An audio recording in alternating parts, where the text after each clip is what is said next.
Good afternoon and welcome everyone. On behalf of Saab and the Atlantic Council Scowcroft Center for Strategy and Security, as well as its Forward Defense Practice and Transatlantic Security Initiative, I would like to welcome you to this exciting event in our Commander Series on the topic Competition and Deterrence in Europe. General Wolters, thank you so much for joining us today. My name is Michael Anderson, and I'm an executive at Saab as well as a board director here at the Atlantic Council.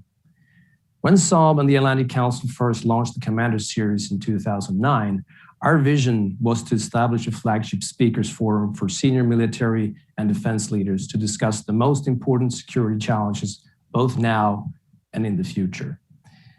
This series has been very useful for defense companies like Saab, helping us to better understand challenges and priorities in order to inform our investments and partnerships, particularly when it comes to research and development, while better preparing ourselves to meet future capability needs.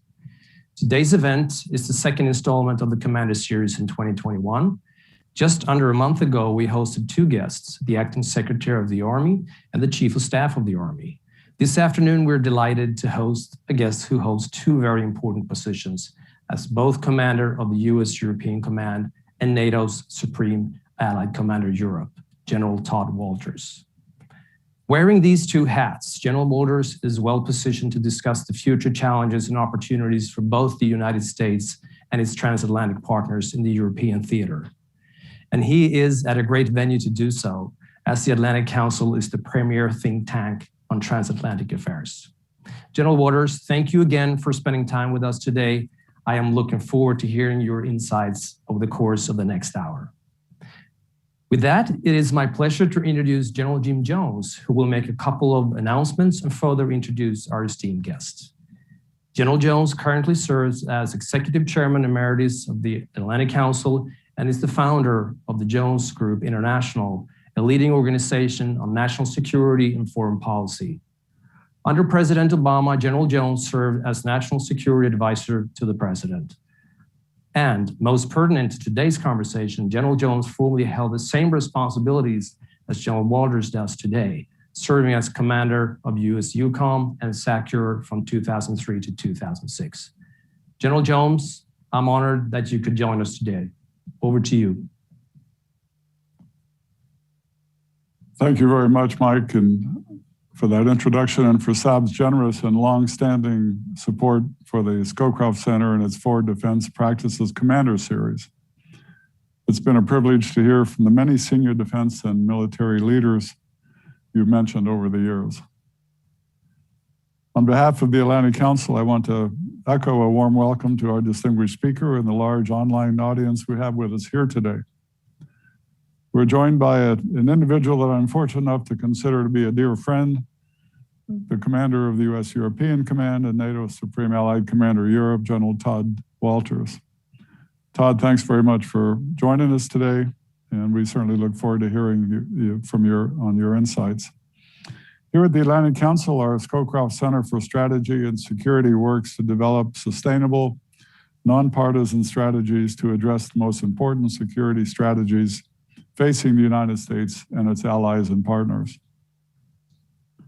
The center seeks to honor the late General Brent Scowcroft's legacy of service, and it embodies his ethos of nonpartisan commitment to the cause of security, support for United States leadership in cooperation with allies and partners, and dedication to the mentorship of the next generation of leaders. Consistent with that mission, our core conviction in the Scowcroft Center remains it is only in cooperation with our allies and partners, especially members of the NATO alliance, that we can take advantage of the trends, the technologies, and the concepts defining the future of warfare.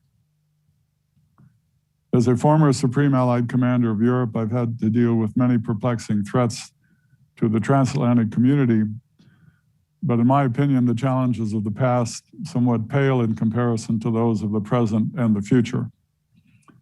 Technological revolution, from artificial intelligence to hypersonics to new space-based capabilities, among others, all simultaneously offer incredible potential, but also risk fundamentally upsetting an already tenuous European security environment.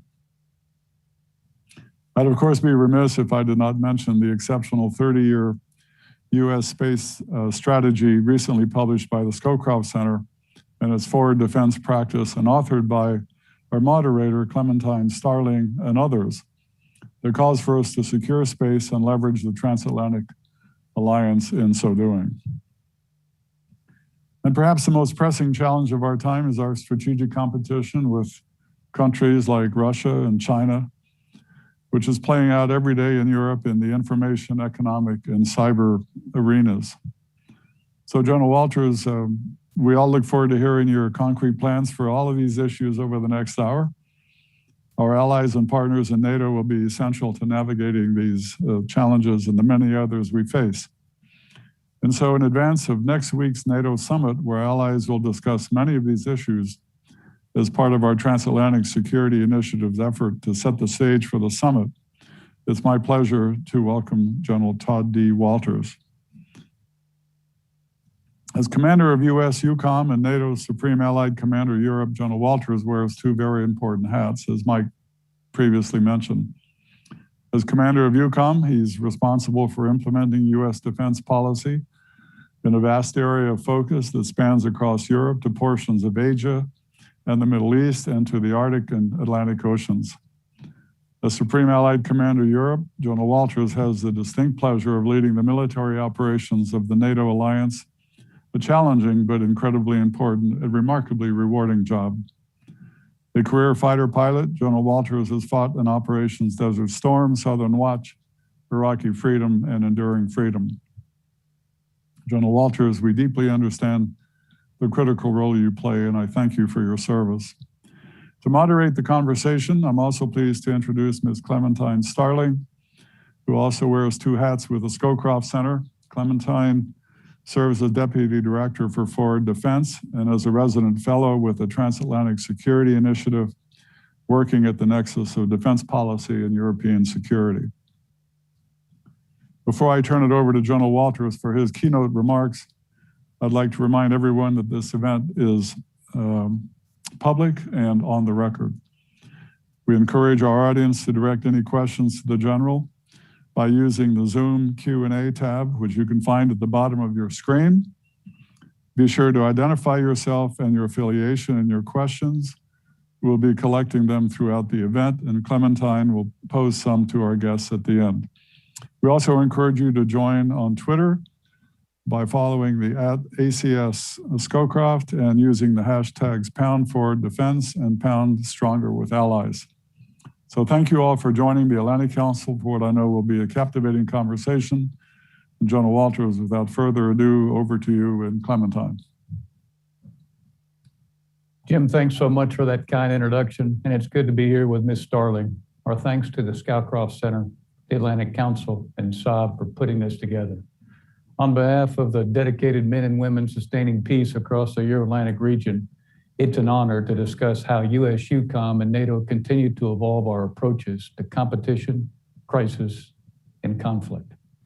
We're grateful for the technology and those who enable these important events in the midst of the pandemic. We offer condolences to all those impacted by COVID-19. In USEUCOM, we continue working diligently alongside allies and partners to ensure this health crisis doesn't become a security crisis. Thus far, the team's been successful, and vaccine distribution and efficacy continue to bring relief. As you all well know, we live in an increasingly complex and contested world. Political uncertainty, energy competition, and diffusion of disruptive technology are stressing the established rules-based international order.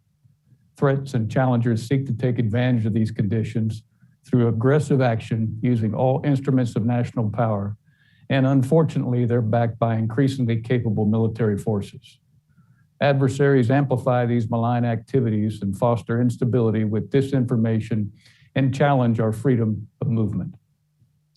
For the last 8 decades, the U.S. has joined our regional allies and partners to preserve freedom and security on the European continent. Today, Europe and the Euro-Atlantic serve as an exporter of global peace and security. Home to more than 1 billion people, this area represents the cradle of democratic values and is the United States' #1 trading partner. Our transatlantic bond is and must remain the cornerstone of global security in the 21st century. NATO is our strategic center of gravity and the foundation of deterrence and assurance in Europe. In 2019, the NATO Military Committee endorsed the NATO Military Strategy for Comprehensive Defense and Shared Response, which frames how the alliance addresses challenges across all domains with a whole of government, whole of nation, whole of alliance approach. As a result, in 2020, all 30 NATO defense ministers approved NATO's concept for the deterrence and defense of the Euro-Atlantic area, which we call DDA. This concept develops alliance planning to achieve the strategic and operational intent of the NATO military strategy. DDA unites national, regional, and theater-wide military efforts to a common purpose.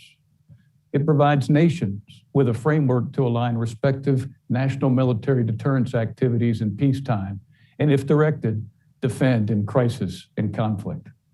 DDA aids the alliance in day-to-day peacetime activities via the Supreme Allied Commander Europe's strategic directive for AOR management. It also assists in the development of plans to address multiple contingencies in crisis and conflict, which we call SACEUR's AOR-wide strategic plan, or SASP, SASP. This architecture provides maximum military coherence at the tactical, operational, and strategic levels across all domains, in both everyday peacetime competition and, if required, through periods of potential crisis and conflict. USEUCOM's theater strategy is closely aligned with NATO, and together we compete, deter, and prepare to respond to aggression with the full weight of the NATO alliance. We implement this strategy through operations, activities, and investments. Right now, sophisticated U.S. Navy ships are sailing with a U.S. Marine Corps F-35 squadron embarked on the UK's newest aircraft carrier, the HMS Queen Elizabeth. Together, they're operating alongside maritime support from Norway, Germany, Denmark, Italy, and other nations as the Queen Elizabeth completes her maiden deployment. This truly integrated operation demonstrates deterrence with a capital D. We're also executing our Defender Series exercises, composed of USEUCOM's Defender Europe 21 and NATO's Steadfast Defender 21. 30,000 service members, US, allies, and partners from all warfare domains, demonstrating their ability to lift and shift massive forces over large swaths of territory at speed and at scale from the Atlantic to the eastern periphery of the European continent. And while on station, they're sharpening their responsiveness, resiliency, and lethality. The Defender Series clearly demonstrates that the alliance is well-trained, committed, and ready to preserve peace in Europe. Success in 21st century warfare demands that we evolve to compete in new domains. Expanding worldwide cyber capabilities requires us to enhance global cyber defenses and impose cost against malicious disinformation and behavior. And we remain laser-focused in space. To support these efforts, NATO's Cyberspace Operations Center is located at the Supreme Headquarters Allied Powers Europe in Mons, Belgium, and its Space Center is fully integrated into Allied Air Command at Ramstein Air Base, Germany. Maintaining stability with responsible space and cyber activities are vital to USEUCOM and NATO. Resilient, adaptable, and combat-credible forces are fundamental to the alliance's security. Our strong bilateral and multilateral ties with European allies and partners enable advancement of our shared interests. Our military-to-military relationships across the Euro-Atlantic area remain strong, signaling the resilience of our collective defense. Europe and the U.S. remain the foundation of a democratic, rules-based international order. Maintaining a capable U.S. presence in Europe strengthens our national security by encouraging peace, unity, and cohesion between Europe's individual nations. U.S. service members in Europe continue to generate global peace alongside our allies and partners, effectively competing, deterring attacks from potential aggressors, and preparing our allies and partners to respond decisively. We thank the Atlantic Council for 60 years of navigating the economic and political changes in support of a more free, secure, and prosperous world.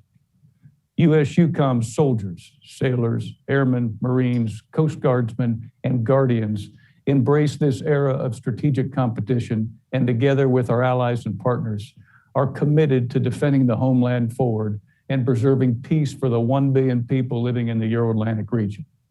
We are, as all would agree, stronger together. Thank you. Thank you so much, General Wolters. It's so nice to welcome you here in person at the Atlantic Council.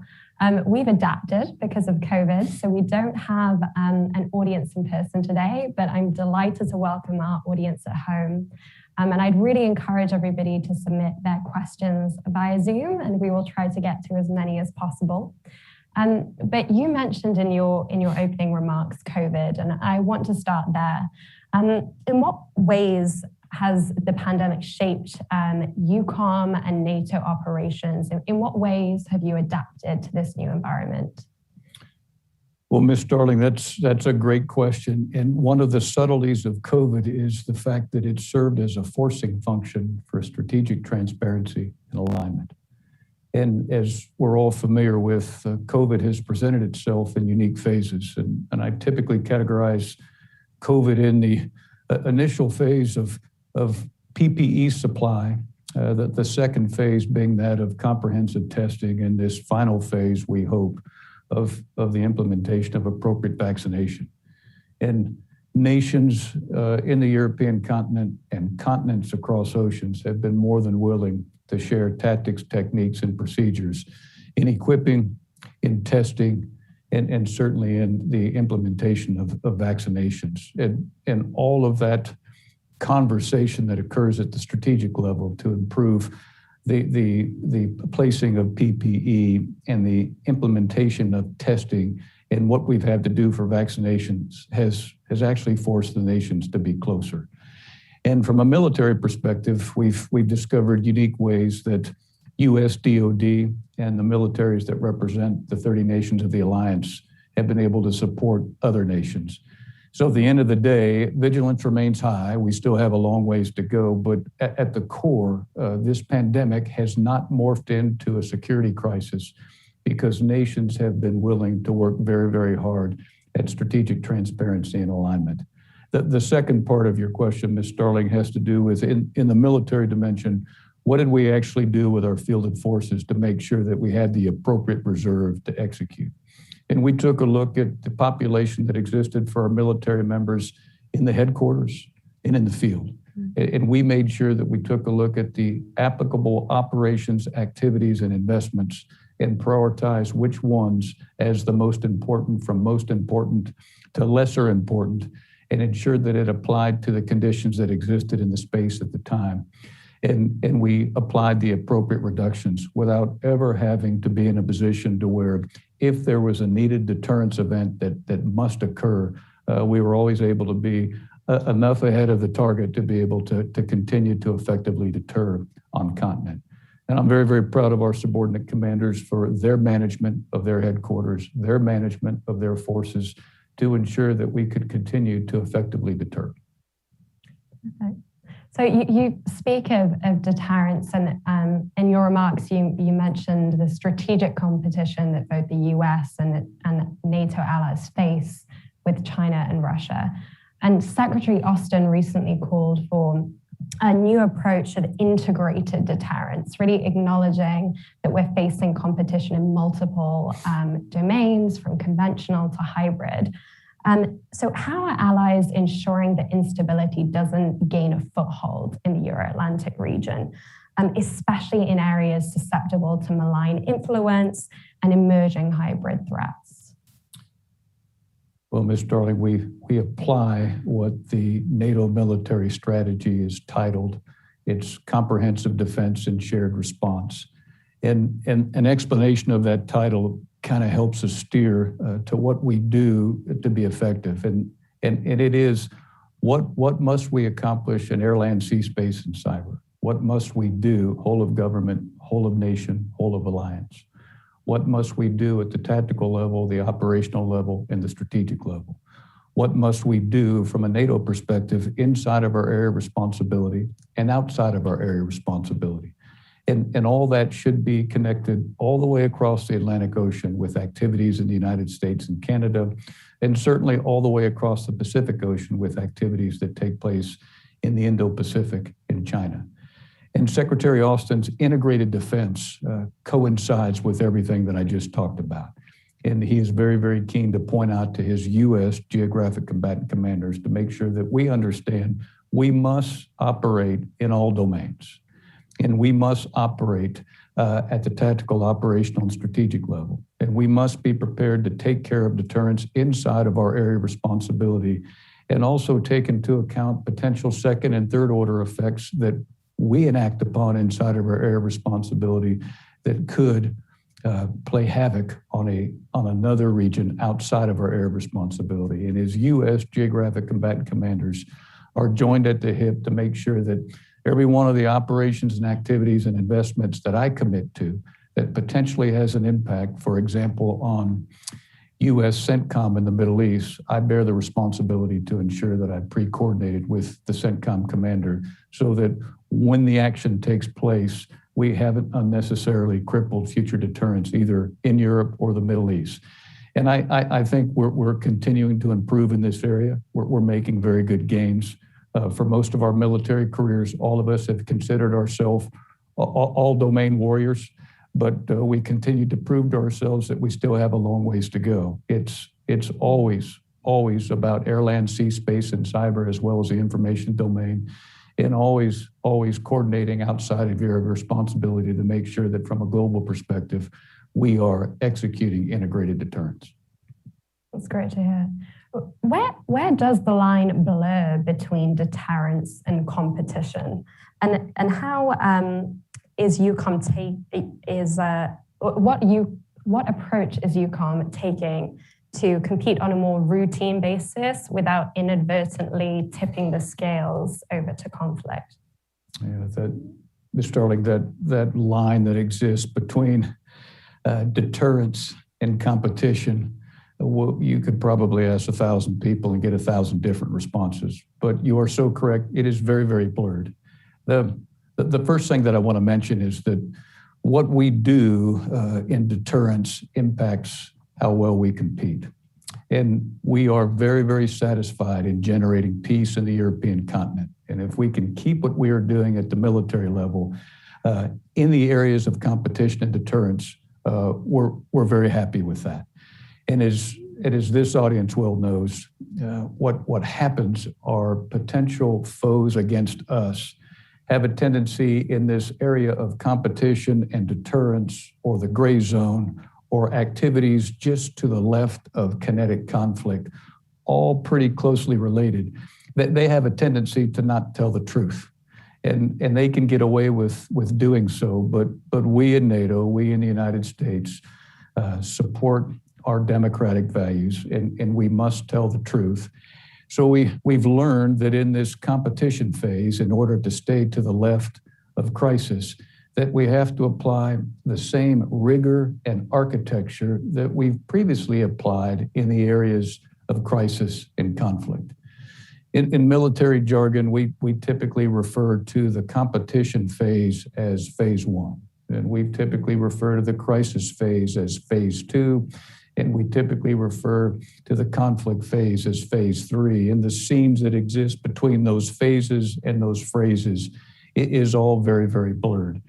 And what we've discovered is that we need to be as precise with keen architecture, gauging our return on investment in the competition phase as we have in previous years in the crisis and conflict phase, so that every single operation, activity, and investment that you've embraced has a deterrence/competition return on investment, so that we can continue to communicate to our senior civilian leadership why we're doing what we're doing, and why it's important to continue to do what we're doing to keep the peace and generate more peace, so that we can continue to put the appropriate resources in the appropriate place to generate more peace across Europe.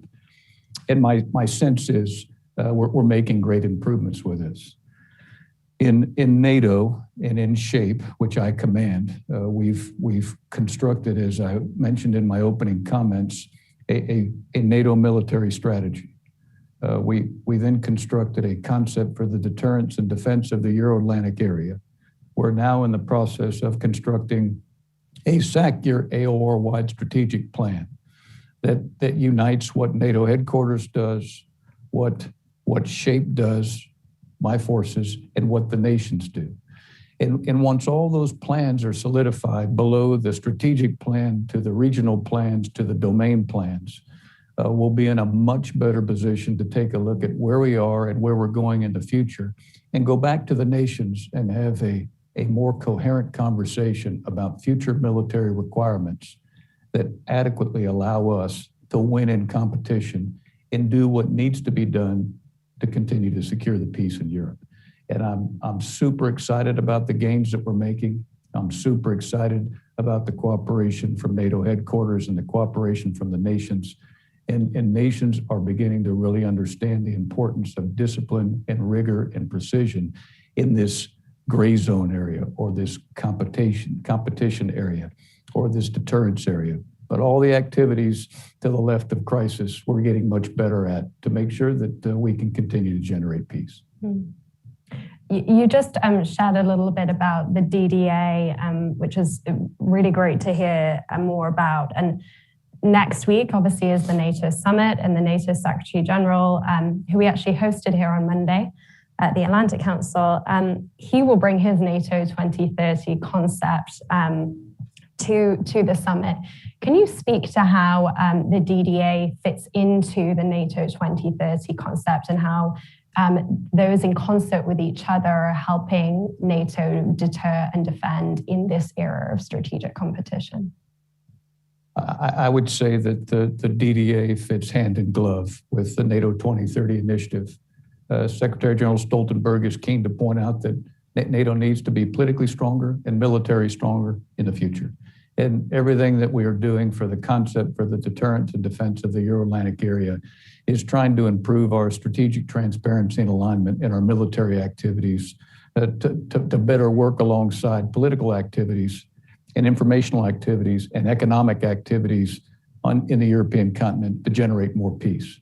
And DDA is very, very aware that senior civilian leadership is responsible for the military activity that takes place on behalf of NATO.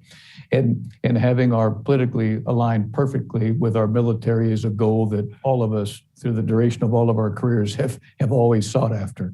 It's difficult, but the SecGen's initiative for NATO 2030 and DDA are perfectly aligned. And our sense is, as we continue to march forward, as the days and the weeks and the months go by, we'll find ourselves with far better strategic alignment and transparency as a result of the NATO 2030 initiative and the fact that DDA is aligned with it. So you've mentioned China quite a bit, understandably, and NATO is set to develop a new strategic concept following the summit. So I wanted to ask you, I think China is meant to feature as part of this new strategic concept. It's been a while since NATO has updated it. Do you see the US and its allies are aligned on China? Is there alignment? And what role does NATO have to play in competition with China in the future? What would you like to see come out of the strategic concept on this issue in particular?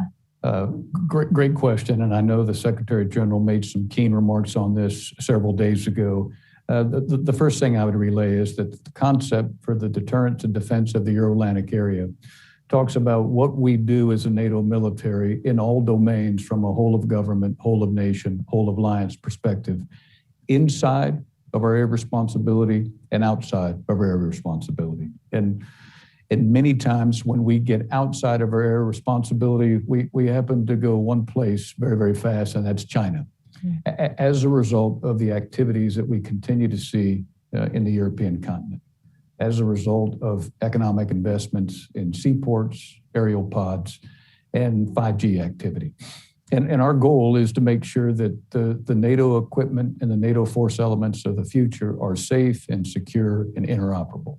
And as many know, with the infusion of 5G on behalf of China, that is not the case.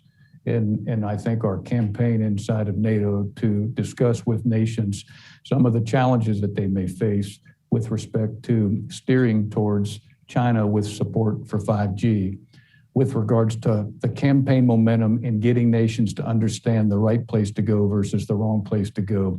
We're seeing some trending as far as contracts are concerned that show us that from a 5G perspective, many of the European nations are looking away from China and more towards other vendors that are offering more secure systems that are more NATO interoperable. That's just one area. The second piece goes back to my discussion about integrated deterrence in your question with respect to Secretary Austin. We have to make sure that any activity that we see with respect to the European continent and China is understood by our U.S. Indo-PACOM partners. And any actions that we take, we have to take a look at the potential second and third order effects that could impact the U.S. relationship with the Indo-PACOM U.S. Command in their AOR on the other side of the globe. So I will tell this group that I'm very, very comfortable with NATO's newfound vigilance with respect to China. I've always been very comfortable with the U.S.'s take with respect to China activity on the European continent. And we will obviously continue to exercise great vigilance in those areas. We seek to enforce good order and discipline in international seas and international airspace. And as long as the investments that we see don't put us on a collision course with violating our ability to access international waters and international airspace, we're tracking in the correct direction.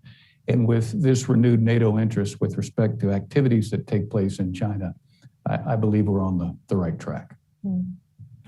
I want to move now a little bit to capability developments and investments by allies. Russia recently announced plans to form 20 new units in the nation's west. And Secretary General Stoltenberg has noted that Russian capabilities really require NATO allies to modernize and ensure that we have military readiness. So as NATO SACEUR, I wanted to get your views on this. What modernization and readiness priorities must NATO devote most attention and resources to? And how are allies meeting current capability requirements? And are they sufficient to ensure that we have a combat credible force? That's probably my favorite question. And I will tell you that it is my job to take the resources that we possess in NATO and the nations that support us, allies and partners, and organize them in a manner to be most effective in 21st century deterrence and defense. So the documents, a NATO military strategy, a concept for the deterrence and defense of the Euro-Atlantic area, a SACEUR AOR-wide strategic plan, and the plans that exist beneath it will allow us to develop a set of requirements at the national level and the NATO level that better serve the interest of generating peace in competition, crisis, and conflict from this point forward.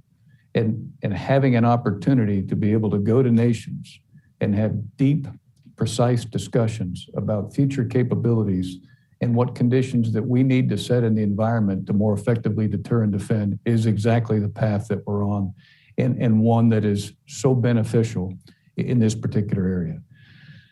Potential adversaries against us will always test new equipment, and they'll advertise that they bought 50 more of this and 1,000 more of that. And I'm not overly interested in talking about potential enemies of us. What I'm very interested in is talking about our readiness.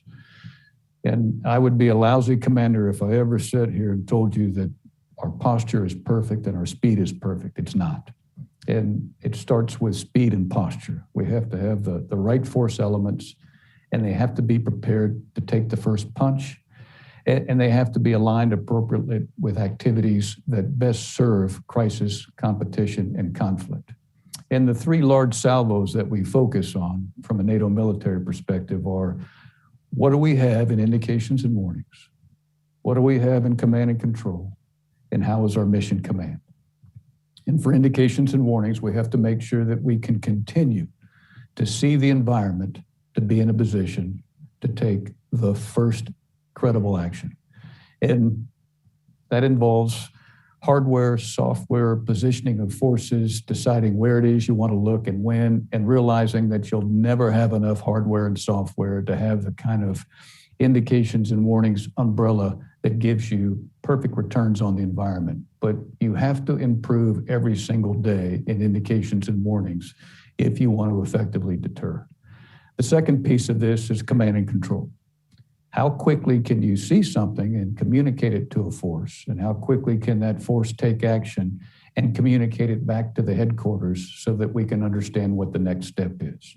So the seams that exist between indications and warnings and command and control are critical for deterrence. They're critical for crisis. They're critical for conflict. And the last piece of this is the mission command piece, which is how well equipped is the youngest private to take those orders that he or she has just achieved from higher headquarters and execute. And that involves a ready force. And when we talk about ready in the NATO military organizations, we talk about resiliency, responsiveness, and lethality. And that's why we're keen to conduct our exercises that evaluate our capabilities to be more resilient tomorrow than we were today, more responsive and more lethal. And that involves nations training hard with us and being willing to train hard and having trust and confidence in the force elements and in the hardware and software that they're fielding, in the fact that those forces and those hardware and software are actually generating peace on continent. And that is happening. Are we as fast as I want us to be? No. Are we perfectly postured? No. But with each passing day, we're a little bit faster and our posture is improving. And with each passing day, week, and month, our IMW is improving, our command and control is improving, and our mission command from a readiness perspective is getting better because nations are willing to increase their spending. And this gets into the 2% world. And I know we had discussions with Secretary General Stoltenberg for the last 7 years that the non-US NATO nations have increased spending over the course of that 7-year period. And we want to continue that campaign momentum with respect to spending on defense, because it ultimately allows us to be in a position to improve our speed and our posture, our IMW, our C2, and our mission command. Terrific. Well, it's compelling to hear you talk about this. I want to talk a little bit about technological competition with China, because that's a big driver and a strategic priority for the US. With the emergence of disruptive technology, and you mentioned this in your opening remarks, with AI, directed energy, space capabilities, how do NATO allies need to modernize their forces to really take advantage of these emerging capabilities, but also to be able to deter those that competitors may have? And are we in a position to close that technological gap with China, or is that gap widening? And as allies modernize individually, how do we ensure that we maintain interoperability among NATO allies? That's a great question. And it forces me, when you say a lot about China, to kind of go back into my protective cubbyhole and go back to how important readiness is and how important democratic values are. There is a tendency to run to the shiniest object, and there's a tendency to say things that may not be true. We don't do that in NATO. We don't do that in the US. We stick to our democratic values, and we focus very, very hard on the readiness of our forces and our allies and partners' forces. And at the foundation of achieving success in this area, when you talk about what do you have to do vis-a-vis China, it is important to remember you have to continue to focus on your readiness in all domains, air, land, sea, space, and cyber. And as you probably noted, I mentioned some initiatives that are ongoing in space and in cyber with respect to NATO. And those initiatives are for the purpose of gaining an advantage in those domains, but those initiatives are for the purpose of improving our speed and posture once again in all domains, which we must do to comprehensively defend. And with our basic NATO military strategy of comprehensive defense and shared response, when we finally get to a point to where we've established the appropriate NATO and national requirements in air, land, sea, space, and cyber from a whole of government, whole of nation, whole of alliance perspective, we'll be far better aligned to take advantage of of our skill sets from a technological development standpoint in all domains to make sure that we can maintain and sustain a competitive advantage against any potential foe. So that's the recipe book for what we would do with respect to your comments on China. But most of what I just addressed has to do with our forces making the appropriate gains in all domain. And it goes back to Secretary Austin's point about integrated deterrence. So we're on the right track. I feel in the military dimension, we have tremendous campaign momentum. And as we embrace NATO 2030, that's exactly where the SecGen wants us to go. So I want to weave in some audience questions here because we're getting quite a few. We have a question here from Christopher Woody, who's an editor at Business Insider. And he's asking a question related to military mobility. And you talk about the importance of posture and speed. Obviously, getting kit to where it needs to go, getting people to where they need to be to project force in a potential contingency is critical. And we actually at the Atlantic Council wrote a report on the importance of improving military mobility in Europe. So he asks, he actually quotes you saying that it's one of the thoughts that keeps you up at night, improving EUCOM's ability to move hardware into and around Europe. He asks, what have you done since then to improve that ability, and what do you think there is left to do? Well, one example since 2016 is the implementation of Army prepositioned stockpiles and the Air Force's deployable air-based systems, putting those kits in spots across Europe to where when you eventually bring over soldiers and you bring over airmen from the continental United States, that they can immediately hit the deck running and grab their kit and go to their reporting position. And if trained properly, be in a position to where at that very second, they can shoot, move, and communicate with success against any potential foe. And we practice that in our exercises. And we've just completed a Defender Europe 21 series of exercises that focuses on mission tasks from joint forcible entries, the integrated air and missile defense, the live fire exercises to a command post exercise. The start of that Defender Europe 21 exercise was a test of moving U.S. soldiers, sailors, airmen, Marines, Coast Guardsmen, and Guardians from the East Coast of the United States into Europe to their potential battle positions, and demonstrating to us how fast they can get there, what problems they encountered along the way, and how ready were they once they got to their location. And in the middle of all this was a logistics challenge. And our logisticians are magicians. We've discovered recently in NATO that we needed to set up a better architecture to coherently govern the overall strategic logistics challenges that we face when you move large units from the East Coast of the United States to the eastern periphery of Europe. And this organization is called the Joint Support Enabling Command. And its single function is to make sure that from cradle to grave, they track all the challenges and facilitate the flow from the East Coast of the United States to the battle positions for training exercises in the eastern periphery of Europe and track how well we've done. Fortunately, we've been able to embrace these types of exercises since 2016 with greater refinement starting in 2017, 18, and 19 to the present to see whether or not we're improving at speed and we're improving in our readiness once the soldier, sailor, and airman gets to their fighting position. And the return that we have so far for Defender Europe 21 is we're getting better, despite COVID, despite the challenges, because of a headquarters that gives clear direction and guidance. And we go to one source for comprehensive logistics, and we take logistics very, very seriously. We're improving our ability to increase our posture once we get the forces where they need to be, but more importantly, or as importantly, getting those folks there at speed so that you're in a position to fortify quicker. And this is basic deterrence activity. It's exercises that demonstrate basic skills that are needed for warfare. And we will continue to heavily invest in NATO operations activities and investments to improve the overall readiness of our force. It's just as important to be lethal in air, land, sea, space, and cyber as it is to be lethal in logistics. And the creation of an appropriate headquarters to do so has been a big plus for all of us in NATO, as well as helping our U.S. partners get over the Atlantic and onto the European soil as quickly as possible. A really, really important aspect to hear more about from you.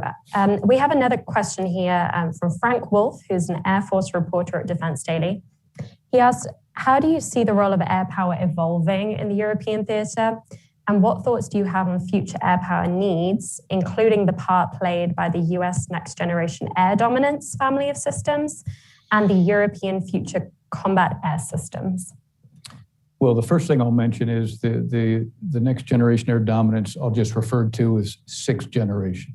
And we have initiatives in the United States, initiatives in Germany, initiatives in the United Kingdom, and initiatives in France on the EDGED system or the 6th generation system. And it's important to make sure that those nations have a degree of strategic and alignment transparency as they go forward and they look at what resources do we need to field to have success with 6th generation capability. And those activities are ongoing. And I'm very excited about what is happening in that dimension. And I can just say for the rest of it, this phrase called strategic transparency and alignment, it sounds corny, but it's a must to avoid duplication, to ensure that you deliver the appropriate effect in the environment.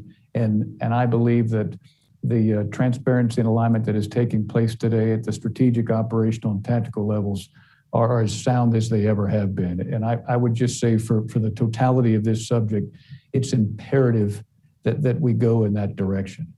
As far as the aviation needs are concerned, we are in the process of gaining more 5th generation capability, and that is happening as we speak. We will probably be in a position in Europe with a number of F-35s that we possess by approximately 2030 to have 450 F-35s. That's a tremendous capability. And if I were a potential foe against NATO or Europe, I wouldn't like to hear that. And I'm very, very excited about the advancement of the F-35. Its performance in the air domain has been magnificent. Where it contributes in the main salvos of success, indications and warnings, command and control, mission command, the F-35 contributions in all 3 salvos are splendid. And with each passing day, we're finding better ways to unite nations that possess F-35s to improve our speed and posture in the air domain. And we want to continue on the glide path that we're on.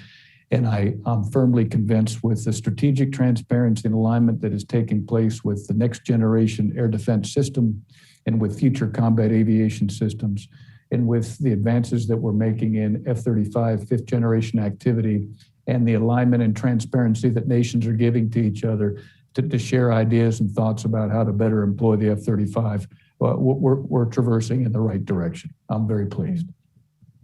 So just to pivot slightly, because there are so many different topics that are being raised and I want to get to in the time that we have. 2 topics that are increasingly being linked across the globe are the Arctic and the climate challenge. From the GI-UK gap really to the North Pole, we are seeing increased activity from both China and Russia and in the region. How are the US and NATO adapting to that Russian and Chinese activity? And is this region becoming more strategically important? Well, I think it has been important. I think it will continue to gain in prominence. The first concern that I've had for several years is what is the military architecture with respect to the Arctic that is in place to ensure that we're able to give clear direction and guidance from a US perspective and from a NATO perspective with respect to activities to promote traversing in international seas and international skies in the vicinity of the Arctic.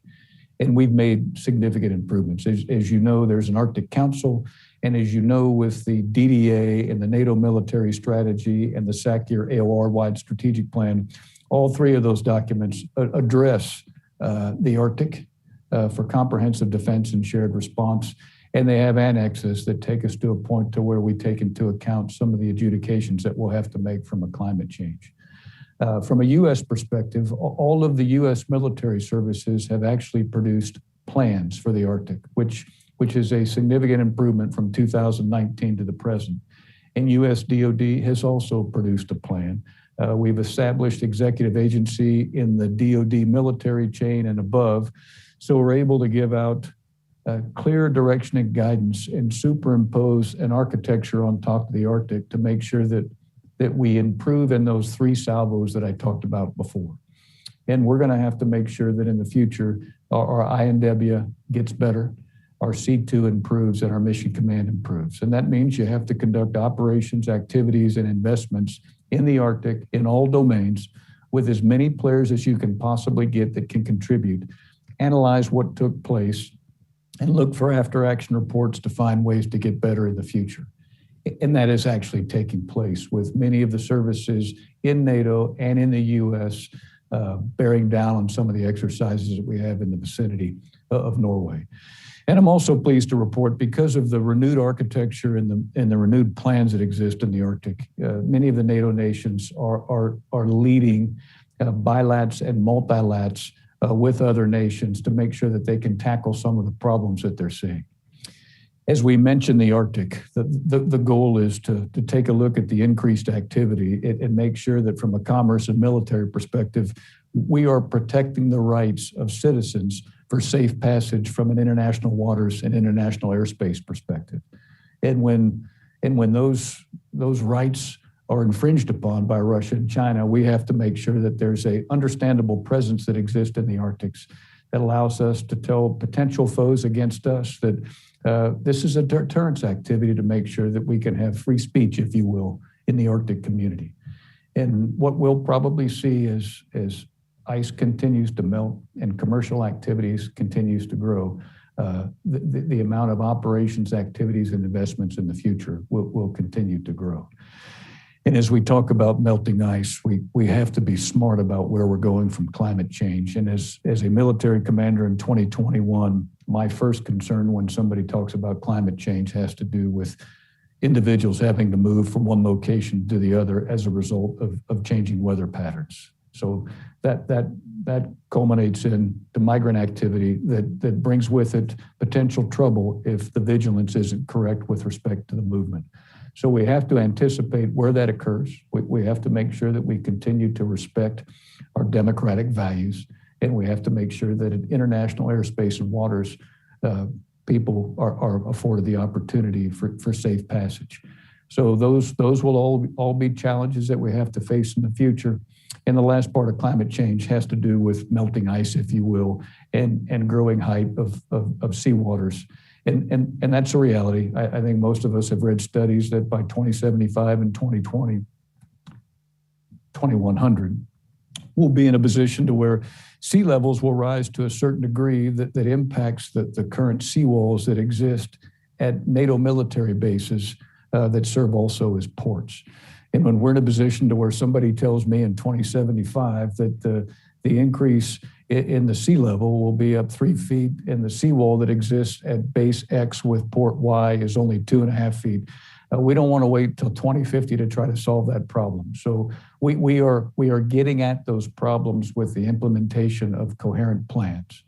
We have a better architecture on top of Arctic activity, which allows us to give clear direction and guidance to nations from a requirement standpoint to make sure that we can get out in front of some of the climate change activities that we'll have to embrace, and certainly get out in front of making sure that when you're supposed to be traveling international waters and in the international seas, you're allowed to do so. Well, I certainly hope that we hear out of the NATO Summit more on climate security, because it's clearly an issue that NATO allies need to be grappling with together. One other key issue that obviously will be on the agenda as well is Afghanistan, and I'd be remiss not to mention Afghanistan. So NATO obviously is winding down after really 2 decades of counterinsurgency operations in Afghanistan.